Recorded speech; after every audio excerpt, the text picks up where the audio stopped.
Alright, my name's Ryan, for those of you guys who don't know me, and I'm going to be giving you guys a little inside tour of my little collection or fleet here. So let's get into the video.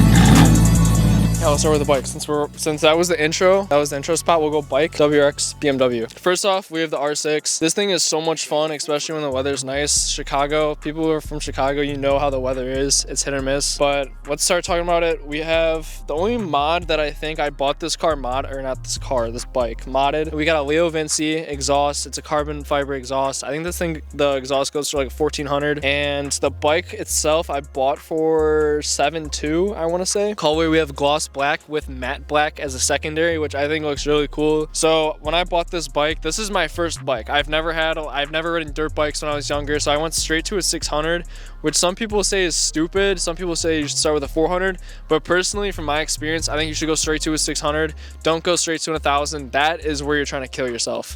But 600, it's the perfect amount of speed. So on the R6, once you get to 8,000 RPMs and higher, that's when you hit the power band and it really starts to move. So anything below 8,000 RPMs is pretty chill. It's very mellow. It doesn't really give very much kick. But once you get up there to 8,000, I mean, it revs up to 16,000 RPMs or 18,000, which is absurd. Like it's out. 18,000. Yes. And then also we have our little plate flipper here.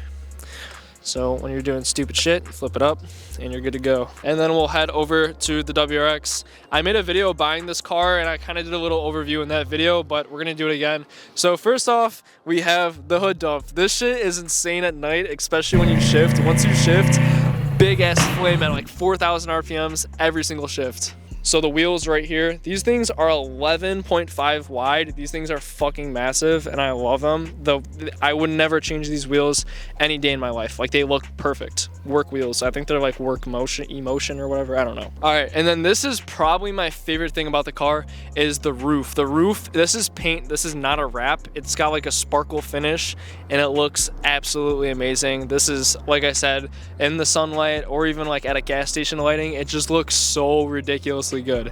And then if we come around to the back, I don't even think I talked about the wide body yet, but the wide body, I don't like wide body WRXs, but this one, I've heard so many people say that this is the only wide body WRX that they like. And I even have like a TikTok account for it. People love it. Shout out local WRX if you guys want to follow it. I don't really post on there too much, but yeah. And then we have this diffuser. This diffuser is super aggressive. This car is built exactly how I would have built it. I actually bought the car built, so I didn't build this myself. And then we got the clear tails as well. The clear tails complements it pretty right. All right, let's show you guys the interior. So first off, we have this carbon fiber steering wheel. This thing, I like it more than my BMW steering wheel just because of how thick it is and you could really wrap your hand around it. And then we have the Starlight headliner. It's a full suede, so before it was like a beige tan and it looked really ugly, but now we got it wrapped in suede and also headliner done. And then we have carbon fiber here, carbon fiber here, carbon fiber, carbon fiber. Don't mind this shit. Car's really dirty. This is my daily, so we're not gonna talk about that too much. So this car is also on airlift, so it's on 3P, I believe, and yeah, it's on bags. Right now we're fully aired out and it looks pretty good.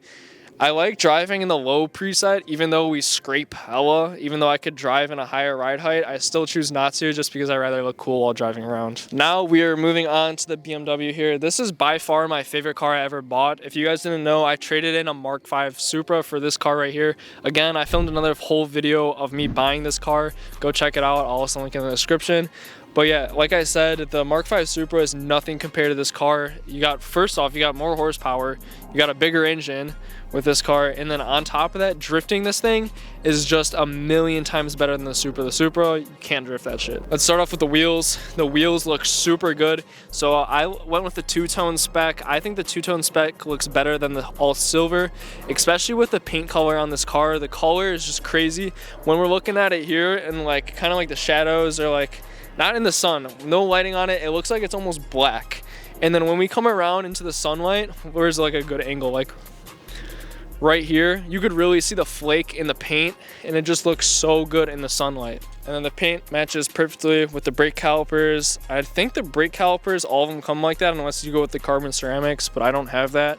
So it ends up working out perfectly. And then we also have the base option, which is a carbon roof. The carbon roof looks so good on this car. And I'm honestly surprised that they give you this as a base option with the M series. Well, I don't have the comp badge. Yes, you do. No, that's just M3. It doesn't say competition. No, the non-comps are white. They're silver. Really? These new ones are black. If it's a comp, it's black. I did not know that. Okay, so I actually didn't know this until now. I guess the non-comps come with the silver badge, and then the comps come with the black badge. So I didn't know that until now, until my buddy Gary back here just pointed that out to me. I didn't even know that. Of course, we got the ECOM plate. This is, I guess, pretty rare. I'm surprised nobody took this, and I got it about 2 months ago. And let's go ahead and go inside the car. So the interior is a million times better than the Supra already. We got tons of carbon fiber. Yes, the Supra comes with carbon fiber too, but the steering wheel alone on the BMW compared to the Supra's steering wheel is really thin, and I did not like it whatsoever. If you take a look at the seats, we have the slits and also the LED emblem inside the seat, which looks really good. I wish there was a way to keep it on the whole time, but it only turns on when you're in reverse. So really the only thing we have done here, we have EMD lowering springs, put those on.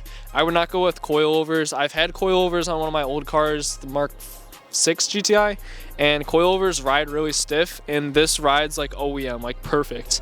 And then we also just got VRSF downpipes on along with the VRSF midpipe. And I don't have crank hub done actually yet. I know everyone's telling me to do crank hub, but right now I'm just kind of YOLOing it. It's been fine so far, but we'll see. Hopefully I don't jinx myself here. There's nothing to knock on, that's wood. Unfortunately, one of my friends ended up getting a ticket for filming and also driving. So unfortunately, we did not get as many clips as we wanted to, which kind of sucks, but we still threw this little video together. Hope you guys enjoyed it. And if you guys want to learn how I afforded all these cars right here, the M3, the WRX, and the bike, link in the description. I actually teach people in group coaching on how to learn how to do e-commerce, why I have the plate. So yeah, other than that, guys, I'll see you guys in the next video. Hope you guys enjoyed this. Follow my Insta. Peace.